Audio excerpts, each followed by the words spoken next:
है, सबसे पहले हम उसका क्या देखते हैं, क्या उससे पूछते हैं हम सवाल कि आपको समस्या क्या है, क्या बीमारी है। यदि वो बीमारी हमारे अस्पताल से डॉक्टर अवेलेबल है उससे संबंधित है तो फिर हम उससे कहेंगे आप पहली बार आ रहे हैं या दूसरी बार आ रहे हैं। यदि वो पहली बार पेशेंट दिखाने के लिए आ रहा है हमारे अस्पताल में तो हम उसका यूएचआईडी नंबर जनरेट करते हैं। क्या यूएचआईडी का फुल फॉर्म क्या होता है? यूनिक हेल्थ, हाँ बताइए। Unique hospital identification digit. याद कर लीजिए, नर्सिंग स्टाफ खासतौर से सभी लोग पॉइंट से पूछेगा। Unique hospital identification digit UHID number. UHID number क्या है? यूएचआईडी नंबर पेशेंट का एक आइडेंटिटी नंबर है। जब भी पेशेंट हमारे अस्पताल में आता है तो उसकी पहचान उसके यूएचआईडी नंबर से ही की जाएगी, क्योंकि राम नाम के 4 पेशेंट हमारे अस्पताल में भर्ती हो सकते हैं, बट उसका यूएचआईडी नंबर हर पेशेंट का क्या रहेगा? डिफरेंट रहेगा, सेम कभी नहीं रहेगा। Unique hospital identification digit.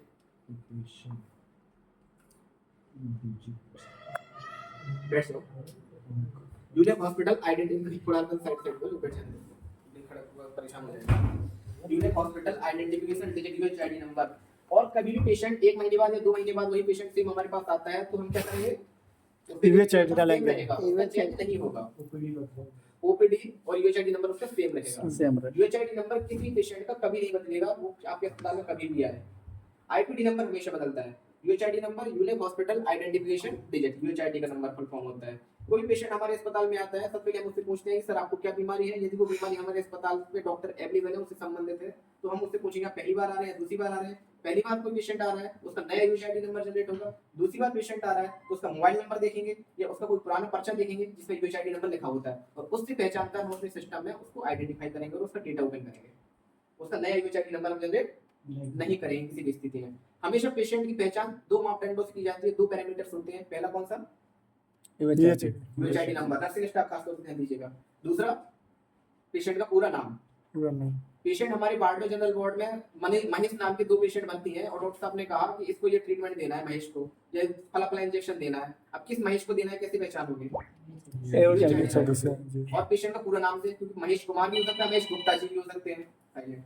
Mahesh Gupta ji भी होंगे और महेश कुमार भी होंगे, तो इस नाम से पहचाना जाएगा हमेशा के लिए। तो हमेशा पेशेंट की पहचान पेशेंट का पूरा नाम और पेशेंट का यूएचआईडी नंबर 2 चीजों से करते हैं। हमारे अस्पताल में सिर्फ 5 डिपार्टमेंट में हम काम करते हैं, ठीक है। सेकंड पॉइंट हमारा आता है कि वल्नरेबल पेशेंट क्या होते हैं, बताओ। ना बर्न होता है जला हुआ, वल्नरेबल अलग चीज होती है। वल्नरेबल पेशेंट नर्सिंग स्टाफ से पूछेगा और किसी से पूछ सकता है, ओटी वाले स्टाफ से पूछ सकता है वल्नरेबल पेशेंट क्या होते हैं। वल्नरेबल पेशेंट ऐसे मरीज जो अपनी स्वयं की क्रियाएं दैनिक क्रियाएं ना कर सके, उन्हें किसी दूसरे व्यक्ति की आवश्यकता होती है। 12 साल से छोटे बच्चे, 65 साल या 60 साल से ऊपर के बुजुर्ग, physical challenge patient, paralysis patient, intubated patient, psychiatric patient, physically challenge patient, unconscious patient, pregnant ladies और आपके एल्डरली पेशेंट, ये सारी कैटेगरी होती है वल्नरेबल कैटेगरी। आपके सर्जिकल पेशेंट भी सारे किस कैटेगरी में आते हैं? वल्नरेबल पेशेंट में आते हैं। तो इन पेशेंटों की क्या करते समय खास तौर से नर्सिंग स्टाफ को विशेष सावधानी देनी पड़ती है। किसी पेशेंट को किस प्रकार की जरूरत है उसके सिम्टम्स को ध्यान देना पड़ता है। कई बार पेशेंट सर्जिकल होता है और उठने का प्रयास करता है तो उसे उठने नहीं दिया जाता है, उसको किसी चीज की आवश्यकता होती है, उसको जाकर पूछा जाता है उसके नीचे आसपास कोई स्लीपर्स ना पड़ी हो, किसी प्रकार की ऐसी चीज ना पड़ी हो कि वो उठे और गिर जाए, उसकी स्लिप हो गई। वॉशरूम जाना है उसको तो साथ में किसी न किसी अटेंडर को जाना पड़ता है। अकेला है तो फिर नर्सिंग स्टाफ या मेड स्टाफ उसकी हेल्प करेगा चीजों में। ये होता है वल्नरेबल पेशेंट। ऐसे मरीज जो अपनी दैनिक क्रिया श्रम न कर सके। दैनिक क्रिया मतलब होता है एटीएल, का मतलब होता है activity of daily life. Activity of daily life समझते हैं ना, यानी दैनिक क्रिया करना, सुबह उठना, फ्रेश होना, ब्रश करना, खाना खाना, खेलना, ये सब चीजें दैनिक क्रिया है। इन सब चीजों की क्रिया को नहीं कर पाता है पेशेंट, ऐसे पेशेंट की कैटेगरी हमारी वल्नरेबल की कैटेगरी में आती है। ऐसे मरीजों के लिए नर्सिंग स्टाफ विशेष तौर पर सावधानियां रखते हैं, उनका ऊपर विशेष केयर की जाती है, विशेष ध्यान दिया जाता है। अदर पेशेंटों की अपेक्षा इन पेशेंटों को हमेशा प्रायोरिटी पे रखा जाता है, ठीक है। ये होता है वल्नरेबल पेशेंट कैटेगरी। इसके बाद आपका आता है इमरजेंसी डिपार्टमेंट। इमरजेंसी डिपार्टमेंट्स में कौन कौन से रजिस्टर बनते हैं बताइए? क्रिटिकल रजिस्टर तो पैथोलॉजी में है। इमरजेंसी डिपार्टमेंट में आपके 3 रजिस्टर बने हैं। एक होता है इमरजेंसी एडमिशन डिस्चार्ज, एक होता है इमरजेंसी रेफरल और एमएलसी। ठीक है, इमरजेंसी एडमिशन डिस्चार्ज में समझते हैं क्या होता है। कोई पेशेंट हमारे पास इमरजेंसी सिचुएशन में आया, ठीक है, हमने उसका यूएचआईडी नंबर जनरेट किया। सबसे पहले क्या करेंगे? रजिस्ट्रेशन करेंगे, फिर यूएचआईडी नंबर जनरेट होगा। इसके बाद पेशेंट को हमने इमरजेंसी में एडमिट किया, शिफ्ट किया। इसके बाद उसका इन्वेस्टिगेशन कराया, जांचें कराई, डायग्नोसिस किया और हमने फाइंड आउट किया कि ये पेशेंट को हम केयर कर सकते हैं, ट्रीटमेंट दे सकते हैं। हमारे अस्पताल में इस प्रकार की सुविधाएं हैं कि हम इसको ट्रीटमेंट देके रिकवर कर पाएंगे पेशेंट को। तो हम क्या करेंगे? इसका आईपीडी जनरेट करेंगे, जब हम डॉक्टर इनिशियल असेसमेंट करता है पेशेंट का, सबसे पहले इनिशियल असेसमेंट करेगा, एसेस करेगा और फिर पहचानेगा कि इसको क्या बीमारी है, उसके बाद फाइंड आउट करेगा कि वी कैन ट्रीट इट, हम उसको ट्रीट कर सकते हैं, तभी तो उसके बाद हम उसको आईपीडी बनाएंगे। जब हम उसका ट्रीटमेंट ही नहीं दे पाएंगे तो हम आईपीडी क्यों बनाएंगे, समझ रहे हो, डायरेक्ट रेफर कर देंगे। तो समझने के बाद हमने उसका आईपीडी जनरेट किया, फिर वो जाएगा हमारा आईसीयू में भर्ती होगा या वार्ड में भर्ती होगा या डायरेक्ट ओटी में शिफ्ट होगा, वो डिपेंड करता है पेशेंट की सिचुएशन और कंडीशन के अकॉर्डिंग, ठीक है। तो इमरजेंसी एडमिशन डिस्चार्ज में इस प्रकार के पेशेंट को हम क्या करेंगे, एंट्री करेंगे। सेकंड कंडीशन आती है ऐसी पेशेंट जिनको हमने इमरजेंसी में रखा तो बट आध घंटे 1 घंटे के लिए रखा, इन्वेस्टिगेशन कराया, डायग्नोसिस कराया और फिर पता चला कि पेशेंट को इंटरनल ब्लीडिंग बहुत ज्यादा है, हम ट्रीटमेंट नहीं कर सकते, हमारे पास डॉक्टर अवेलेबल नहीं है, हमारे पास न्यूरो का डॉक्टर अवेलेबल नहीं है, हम उसको क्यों ट्रीट करें, पेशेंट की सिचुएशन बहुत ज्यादा खराब हो सकती है, तो हम क्या करेंगे, उसको डायरेक्ट रेफर उसकी एंट्री कहाँ रखते हैं, रेफरल रजिस्टर में करते हैं, ठीक है। नर्सिंग स्टाफ में से किसी की भी ड्यूटी लगे, ये क्वेश्चन आपसे पूछा जा सकता है या आपको इसी तरीके से बताना है कि रेफरल रजिस्टर में उन पेशेंटों की एंट्री की जाती है, आते हैं पेशेंट, हम किसी पेशेंट को मना नहीं करते हैं बट हम उसको डायग्नोसिस करके, इन्वेस्टिगेशन करके परखते हैं, जांच करते हैं और फिर उसके बाद उसको रेफर करते हैं यदि वो हमारे अस्पताल में भर्ती करने लायक नहीं होता। और यदि हमारे अस्पताल में भर्ती करने लायक होता है तो उस पेशेंट को हम भर्ती करते हैं, एडमिशन डिस्चार्ज रजिस्टर में उसकी एंट्री की जाती है। रेफरल करते समय रेफरल में एंट्री होगी, प्लस जो दवाइयां दी गई हैं उन दवाइयों को हम इसमें मेंशन भी करते हैं, दिखाइए रेफरल रजिस्टर जी। डे केयर पेशेंट का एक अलग से फॉर्म होता है, डे केयर का फॉर्म होता है, उस डे केयर का फॉर्म में हमें भरा जाता है, उसको आईपीडी जनरेट नहीं होती, उसको डे केयर समरी बना के उसको दे दी जाती है, एक समरी उसको दे दी जाएगी, एक समरी हम अपने रिकॉर्ड के लिए रख लेते हैं, डे केयर समरी, लेकिन उसका कोई रजिस्टर नहीं होता ना उसका रजिस्टर होता है, डे केयर समरी बनाई जाती है। जैसे जो पेशेंट को हम रेफर करते हैं, पेशेंट के अटेंडर कहते हैं कि हाँ। नहीं, आज रात में नहीं रखना चाहते हैं, कल आप रात में कैसे रख सकते हैं, हम कहाँ रखे थे रेफरल रजिस्टर, बिकी रखा था, आप अस्पताल में कैसे खुद ही पॉलिसी बिक्की रखा था। है ना वो चीज है, या तो हाँ, बात का। कंडीशन पेशेंट की खराब हो रही है, कैसे रख ले पेशेंट को, कुछ हो जाए कुछ हो जाए, मेरे पास इमरजेंसी डायरी था, हाँ उसका हमने रेफरल कर दिया, रेफरल फॉर्म बना दिया, रेफरल नोट डाल दिए, एक रेफरल समरी बना दी, आप लेकर जाइए पेशेंट को, क्यों पेशेंट हाई सेंटर कंसेंट लिखा के रखा कंसर्न ले सकते हैं, बट पेशेंट को आप अपने अस्पताल में ऐसे नहीं रोक सकते जब तक कि उसकी आईपीडी जनरेट ना हो जाए। पेशेंट के साथ कोई भी कंडीशन हो सकती है, बाद में किस पर इल्जाम लगेगा, हॉस्पिटल पे। या तो आईपीडी जनरेट हुई हो, आईपीडी जनरेट होने के बाद फिर हॉस्पिटल उससे निपट लेगा, क्योंकि उसका पूरा रिकॉर्ड होता है कि पेशेंट की कंडीशन ये खराब थी, हमने ये दवाइयां चालू की, नहीं हम कर पाए तो ये हमारी फॉल्ट नहीं है, ये पेशेंट की कंडीशन इतनी खराब थी, डॉक्टर से प्रयास कर सकता है, भगवान नहीं है कि उसको कोम्बू से बचा ले, बट आपने उसको भर्ती ही नहीं किया, आपने अस्पताल में रखी हुई है, तो ये तो पूरा नेग्लिजेंस हॉस्पिटल के ऊपर हो गया ना। आपने जब तक आईपीडी जनरेट नहीं हुआ तब तक उसका हाँ उसका स्टेबलाइज करिए, वो आपकी एक रिस्पांसिबिलिटी है, स्टेबलाइज करने के बाद उसको रेफर समरी बना के रेफर कर दीजिए, क्योंकि आपने जब तक जांचें कराई तब तक समय लगा, आप नहीं पता कर पाए पेशेंट की कंडीशन क्या है, तब तक आपने उस पेशेंट को रखा, उसको ट्रीटमेंट दिया, उसको पेन मैनेजमेंट किया, उसको ब्लीडिंग हो रही थी उसको ट्रीटमेंट किया, उसका जो ब्लड लॉस हो रहा था उसको आपने ड्रेसिंग करके उसको स्टेबलाइज कर लिया पेशेंट को कि आप ब्लड लॉस ज्यादा नहीं होगा, पेशेंट की कंडीशन और डिटीरियोरेट नहीं होगी, उस कंडीशन में आपने किया, इसके बाद फिर आपने उसको रेफर कर दिया, ये होता है रेफर। एमएससी का फुल फॉर्म क्या होता है, medical legal case, medical legal case. कौन कौन से मेडिकल लीगल केसेस हो सकते हैं, poison, hanging, physical assault, Physical assault, step injury, gunshot, आपको आर्टरी, आरटीए आपका, जी, हाँ बर्नस हो गए, सुसाइड केस हो गए, रेपिसिस हो गए, हैंगिंग हो गए, ये जी, सारे एमएलसी केसेस आते हैं। एमएलसी मतलब मेडिको लीगल केस, मेडिको मतलब मेडिकल से संबंधित, लीगल मतलब पुलिस के साथ संबंधित, केसेस मतलब ऐसी केसेस ऐसी घटना है, तो मतलब लीगल हो, मतलब पुलिस भी मतलब इन्वॉल्व है, हॉस्पिटल भी इन्वॉल्व है और केस भी हो, पेशेंट भी इन्वॉल्व है, तीनों जब एक साथ इन्वॉल्व हो जाते हैं वो कहते हैं एमएलसी केसेस, समझ गए। जी, तो ऐसी स्थिति में क्या किया जाता है, ऐसे पेशेंट, ऐसे संदिग्ध मरीज जिनके साथ कोई घटना घटी हो, जो इलीगल तरीके से हो, इस तरीके के पेशेंट हो जिनके साथ मारपीट हुई हो, जो मतलब संदिग्ध गतिविधियों में पाए गए हो, ऐसे मरीजों का ट्रीटमेंट करते समय डॉक्टर को भी सावधानी बरतनी पड़ती है, नर्सिंग स्टाफ को भी बरतना पड़ता है, इसलिए हमें पुलिस स्टेशन को इन्फॉर्म करना आवश्यक होता है। पुलिस स्टेशन को इन्फॉर्म करते समय ऐसे मरीजों के लिए पुलिस इंटीमेशन फॉर्म का यूज करते हैं। क्या पुलिस इंटीमेशन को कहते हैं पीआई फॉर्म। पीआई फॉर्म जो होता है उसमें हमारे सीरियल नंबर पड़े रहते हैं और उस फॉर्म को रिकॉर्ड को रखना आवश्यक होता है। उसमें आप पुलिस की एक पूरी कंडीशन लिखते हैं कि फला फला पेशेंट इतने तारीख को आया, इस घटना के साथ आया, ये अटेंडर उसको साथ में लेकर आए और हमें ये संदिग्ध पाया जा रहा है फला फला, और उसको इन्फॉर्म किया। जो हमारे थाना अध्यक्ष हैं, जो हमारे पास जो भी थाना लगता है वहाँ पे हमने इन्फॉर्म किया, वहाँ से हमने रिसीविंग ली उनसे, रिसीविंग लेने के बाद हम स्वतंत्र हो गए, अब पेशेंट का ट्रीटमेंट कर सकते हैं। यदि कोई भी ऐसी गतिविधि पाई जाती है तो पुलिस का काम है इन्वेस्टिगेट करना, वो हमारा काम नहीं है, हमारा काम सिर्फ है पेशेंट को ट्रीटमेंट करना। एमएलसी फॉर्म चल जाता है हॉस्पिटल की माइंड कर जाते हैं, वो थाना के अंदर होता है। हाँ, एमएलसी हुआ, एमएलसी की रिपोर्ट बनाई जाती है, MLC injury report. Injury report भी हमें इन्फॉर्म करना पड़ता है, वो अपने रिपोर्ट के रूप में ही रखना पड़ता है, और प्लस एमएलसी रजिस्टर में हमें उसकी एंट्री करनी पड़ती है प्रॉपर, क्या क्या पेशेंट क्या नाम क्या है, पेशेंट का एज क्या है, पेशेंट कहाँ से आया है, पेशेंट का कॉन्टैक्ट नंबर क्या है, अटेंडेंट नेम क्या है, क्या क्या इंजरी हुई है उसको, इसके साथ साथ किस टाइप की एमएलसी है, बर्न वाली है, जॉल्टेड है, गन शॉट वाली है, पॉइजनिंग वाली है, हिंगिंग वाली है, वो टाइप करना पड़ता है। ठीक है, असेसमेंट किस डॉक्टर ने किया वो टाइप करना पड़ता है। थाना में किस व्यक्ति को इन्फॉर्म किया आपने वो भी लिखना पड़ता है, कब किया और कितने समय किया, टाइम टेबल सब लिखना पड़ता है रिकॉर्ड, क्योंकि ये मेडिकल लीगल होती है, आपकी अस्पताल के ऊपर अगेंस्ट में केस हो सकता है। तो अपनी सुरक्षा के लिए बारीक से बारीक चीजों को लिखना, समझना, परखना आवश्यक होता है। उसमें और ड्यूटी स्टाफ का भी साइन होता है। ठीक है, नर्सिंग स्टाफ कौन सा हमारे अपॉइंटेड था इमरजेंसी में, उसका साइन होंगे, अटेंडर भी साइन कर सकता है उसमें, और ड्यूटी डॉक्टर भी साइन करता है। ये पूरा हमारा क्या होता है, एमएलसी का रजिस्टर मेंटेन होता है। एक डॉक्यूमेंट हो गया एमएलसी रजिस्टर, दूसरा डॉक्यूमेंट पुलिस इंटीमेशन फॉर्म, तीसरा डॉक्यूमेंट एमएलसी की इंजरी रिपोर्ट।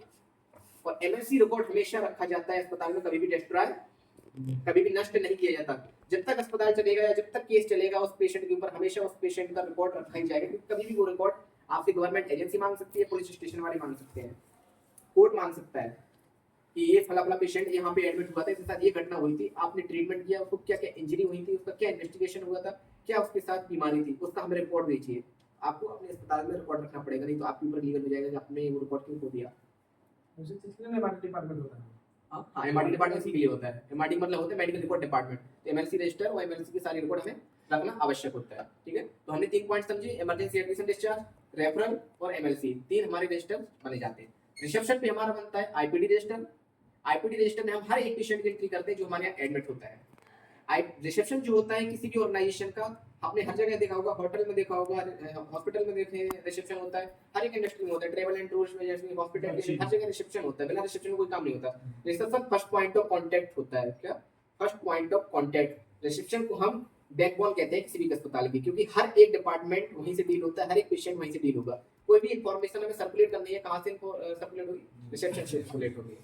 तो रिसेप्शन में स्टाफ तो पहले अच्छा होना चाहिए, वेल क्वालिफाइड होना चाहिए, हायर एजुकेशन होनी चाहिए उसकी, और स्किल्ड होना चाहिए, पहला तो रिसेप्शन में रखना चाहिए।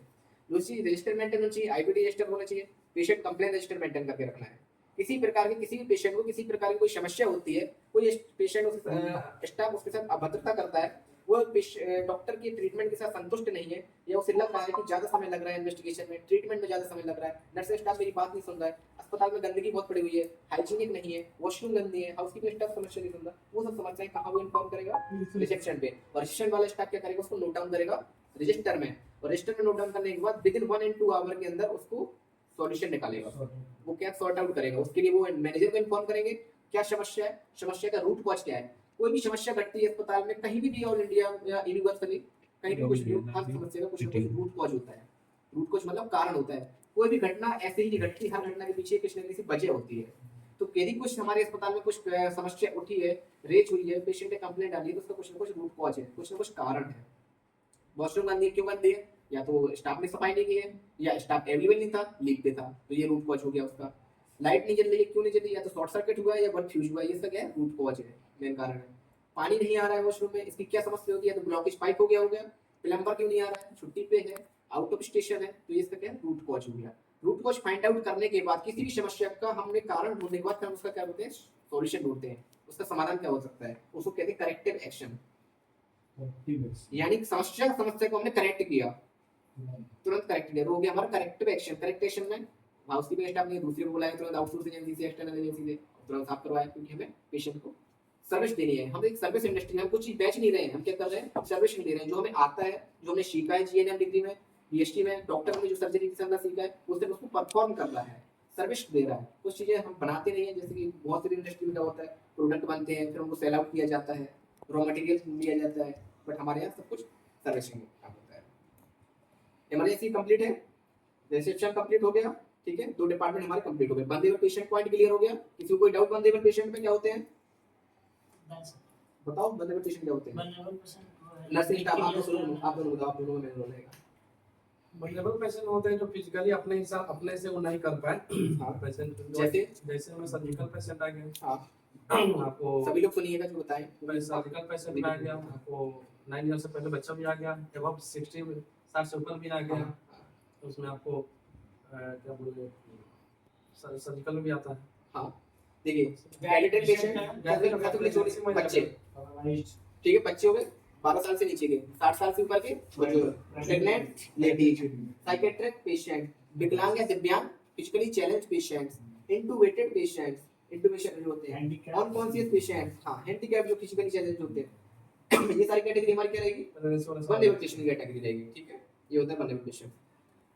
हैंड वॉशिंग से काम नहीं पाए जब खुद से नहीं हाथों से लग जाएंगे, सीधी ध्यान रखना, ऐसे असहाय मरीज जो अपनी स्वयं की क्रियाएं ना कर सके, उन्हें करने के लिए किसी अन्य व्यक्ति की सहायता की आवश्यकता पड़ जाए, ऐसे मरीजों को हम वनरेबल की कैटेगरी में रखते हैं। सीधा सिस्टम ऐसी कैटेगरी के पहचानने के सबसे बढ़िया तरीका होता है बच्चे, बुजुर्ग, pregnant ladies, unconscious patient, intubated patient, psychiatric patient, physically challenged patient. समझ गए? क्लियर? ठीक है। अब आता है हैंड वॉश मूवमेंट्स क्या होते हैं। 5 मूवमेंट्स ऑफ हैंड वॉश।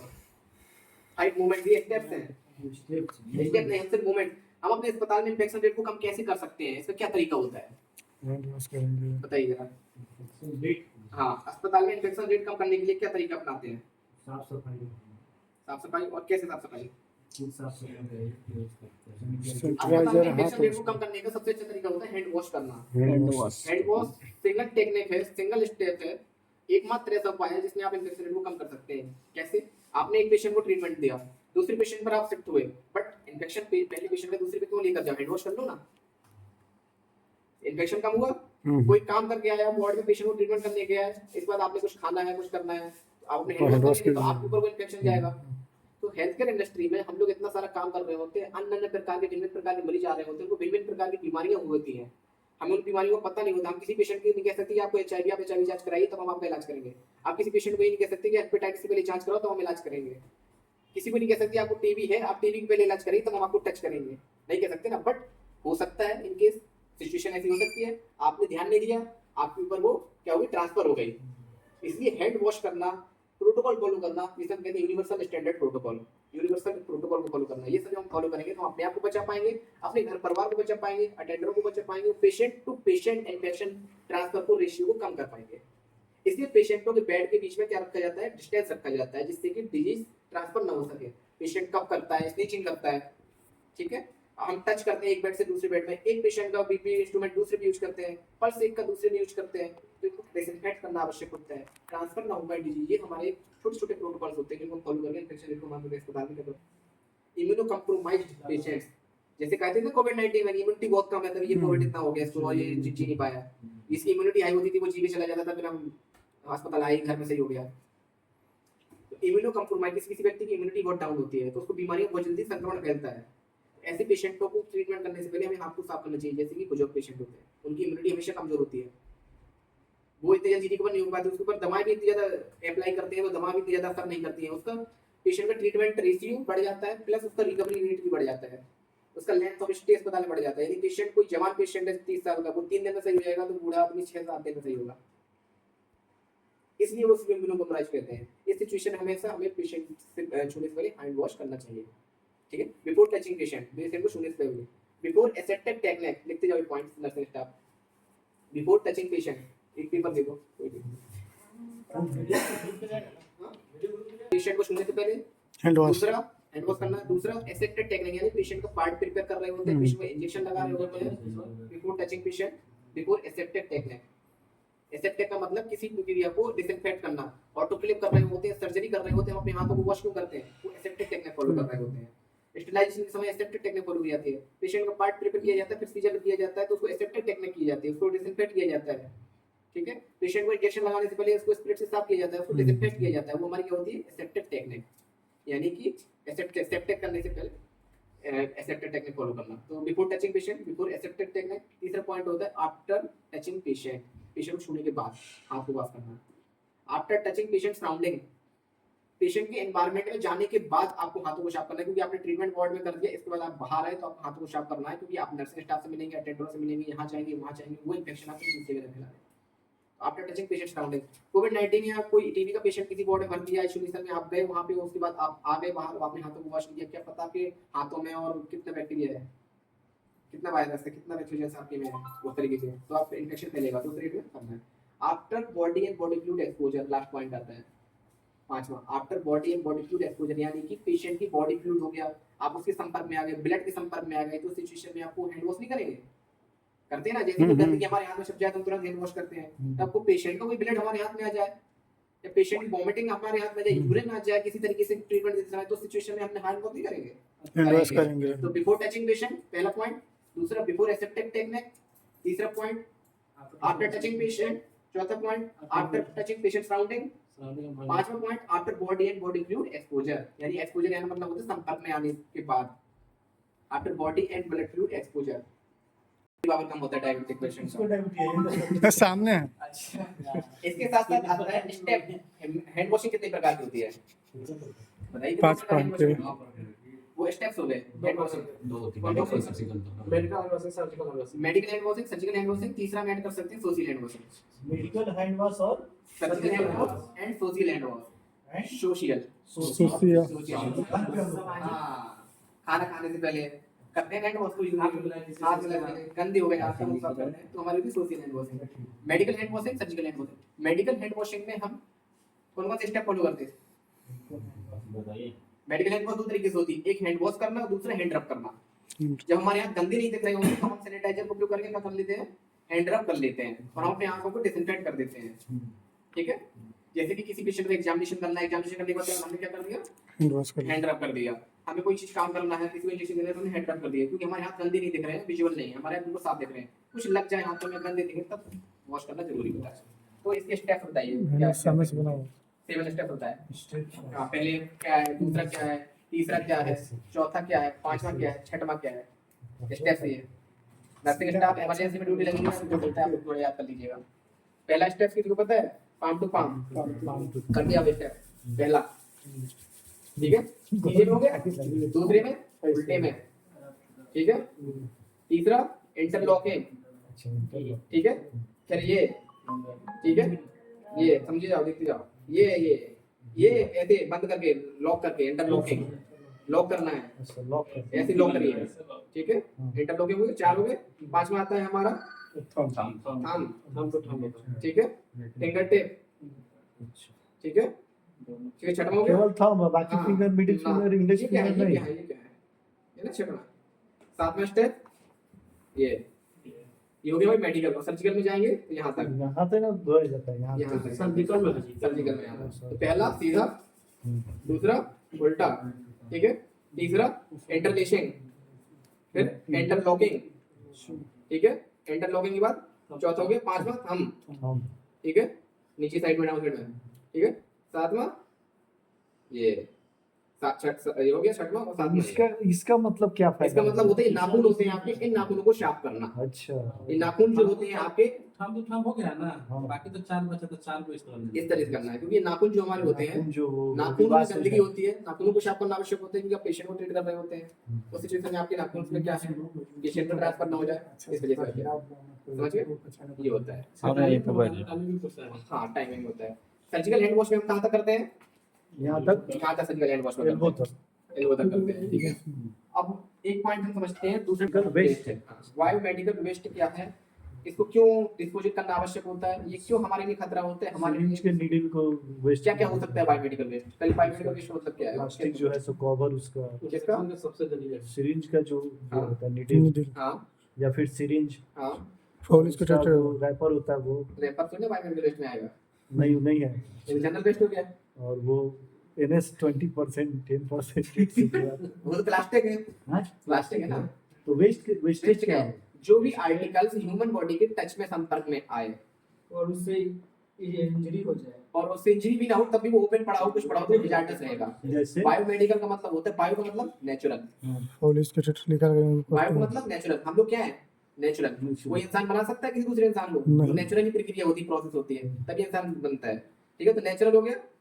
जैसे नेचुरल में क्या क्या जाते हैं? एनिमल्स हो जाते हैं, वो भी एक बायोमेडिकल वेस्ट कैटेगरी में आते हैं। जैसे हम कहते हैं वेटरनरी क्लिनिक्स होते हैं, वेटरनरी क्लिनिक्स होते हैं, एनिमल्स के हॉस्पिटल्स होते हैं, वो भी बायोमेडिकल जाते हैं। वेटनरी हॉस्पिटल, हाँ, आयुष हॉस्पिटल्स होते हैं, एलोपैथी हॉस्पिटल होती है, सब क्या नेचुरल बॉडी हमारी है। तो हमारी बॉडी से जो जनरेट होता है वेस्ट, उसको हम कहते हैं बायोमेडिकल वेस्ट। मेडिकल यानी कि बॉडी को इंटरवेंशन करते समय, यानी बॉडी के साथ हस्तक्षेप करते समय, बॉडी के साथ हस्तक्षेप करते समय, सीजर करते समय क्या होता है? बायोमेडिकल वेस्ट जनरेट होता है। कुछ प्लेसेंटा निकलता है, कॉटन में ब्लड होता है, तो कॉटन में ब्लड बना हुआ निकलता है, सिरिंज लगी होती है हाथों में, वो निकलती है बाहर। ठीक है, तो वो सब क्या होगा? Biomedical waste. यानी हमारी बॉडी से संबंधित जितने भी प्रकार की हमारी बॉडी से छेड़छाड़ की जाएगी, उससे संबंधित जो भी वेस्ट निकलेगा, उस छेड़छाड़ करने से या उसको उपयोग करने से, उसको सही करने से, हस्तक्षेप करने से, जिस प्रकार के आर्टिकल का यूज करेंगे, इंस्ट्रूमेंट का यूज करेंगे, वो बाहर टच में आएंगे, वो सारे हमारे बायोमेडिकल वेस्ट की कैटेगरी में आती है। उनको सही तरीके से कलेक्शन करना, स्टोरेज करना, ट्रांसपोर्ट करना, डिस्पोजेबल करना आवश्यक होता है, क्योंकि वो हैजार्डस होता है। कई प्रकार की इतनी सारी बीमारियां होती हैं, किसी व्यक्ति को किसी प्रकार की बीमारी हो सकती है, नहीं पता कौन किस प्रकार की बीमारी से ग्रसित है, और वो बीमारी हम किसको दे दें बायोमेडिकल वेस्ट के जरिए, इसलिए हैजार्ड्स के जरिए बचा जाता है। उसको कभी भी खुले एनवायरनमेंट में नहीं फेंका जाता है, जैसे आप किसी ऐसी बाहर ओपनली फेंकते तो नहीं फेंक सकते, उससे क्या होगा, अर्थ पॉल्यूशन फैलेगा, उससे क्या होगा, एनिमल्स को खतरा होगा, ह्यूमंस को खतरा होगा, उससे वेस्ट जनरेट होगा, तो उससे हैजार्ड फैलेगा, उसको किसी कोई बीमारी दूसरे को हो सकती है। इस प्रकार से हम ओपन एरिया में नहीं फेंकते हैं, इसके लिए हम प्रॉपर जनरेट करके प्रॉपर डिस्पोजेबल करते हैं। तो इसके लिए कलर कोडिंग बनाई गई है, रेड ब्लू ब्लैक या रेड ब्लू येलो और ब्लैक, और पीपीसी कंटेनर कितना 5। पहला क्या आता है, रेड। रेड में किस प्रकार के डालते हैं बायोमेडिकल वेस्ट,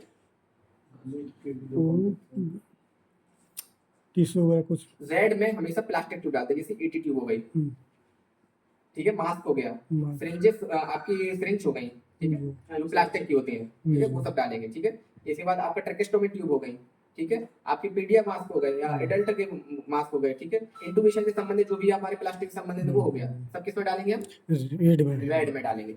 येलो आ जाता है, येलो में हम डालते हैं आपकी एक्सपायरी ड्रग्स हो गई, क्या, कॉटन्स हो गया, प्लेसेंटा हो गया, ह्यूमन का बॉडी का कोई पार्ट हो गया, एनिमल का कोई पार्ट हो गया बॉडी का, ठीक है। और जो ब्लड बैग होता है ना खून से सना हुआ, वो हमेशा येलो में ही जाता है, ये ध्यान रखना। ब्लड बैग प्लास्टिक का जरूर होता है, लेकिन वो रेड में ना जाकर किसमें जाता है, येलो में जाता है, क्योंकि वो इन्फेक्टियस हो सकता है, इस वजह से हो जाता है, ठीक है।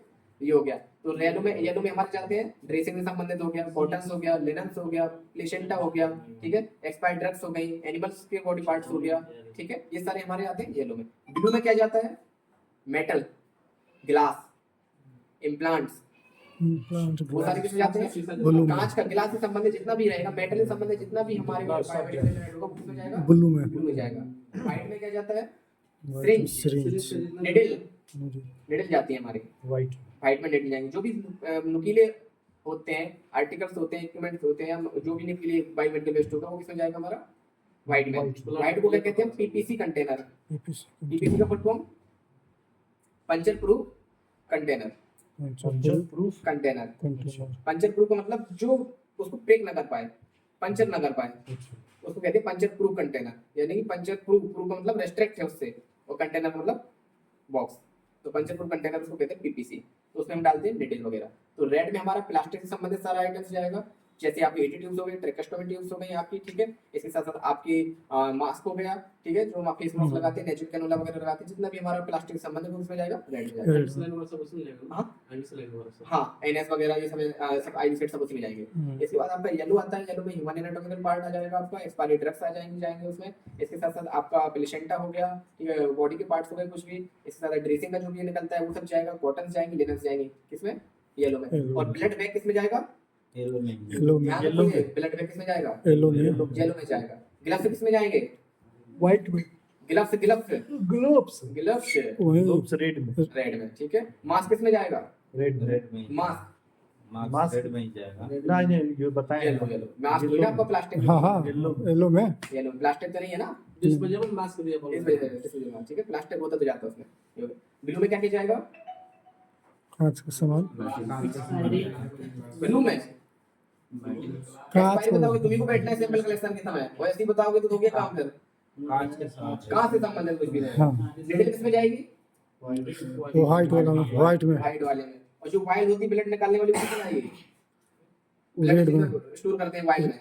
रेड में आप बताओ किसमें जाएगी, इसमें ब्लड रखा है तो हाँ वो किसमें जाएगी, वो जाएगी येलो वाले में। येलो में जाएगी। रेड में जाएगी। तो कांच नहीं रहता है ना, कांच है कि प्लास्टिक है, वो कांच से प्लास्टिक किसमें जाता है, व्हाइट कलर उसमें ब्लड है, तो क्या होगा, ब्लड वाला येलो में जा रहा है सर। तो येलो वाला कम से जाएगा, येलो से प्लास्टिक हो जाता है आपका ब्लड बैग बोला है, ब्लड बैग, ब्लड बैग अच्छा। रेड में जाएगा। जाएगा। और आपका सिरिंज किसमें जाती है, व्हाइट वाला, सिरिंज प्लास्टिक वाली व्हाइट में, रेड में जाएगा। रेड में जाएगी, जितना भी प्लास्टिक से संबंधित है वो किसमें जाएगा, रेड में। और जितना भी हमारा सिरिंज हो गई, नुकीले हो गए, स्कैल्पल्स हो गई, ब्लेड्स हो गई, वो सब किसमें जाएंगी, व्हाइट में। जितना भी कॉटन से संबंधित हो गया वो सब किसमें जाएगा, येलो में। ठीक है। ब्लू में क्या जाएगा, गिलास से संबंधित, रेड में जाएगा हमारा प्लास्टिक से संबंध है, इसे ध्यान रखो। और ब्लैक में जाता है जनरल वेस्ट, यानी खाने पीने में खाना पीने का सामान है, कोई भी ब्लैक चेंज कर दिया गया है ना अभी नयका वाला में, ब्लैक ही ग्रीन कर दिया। हाँ तो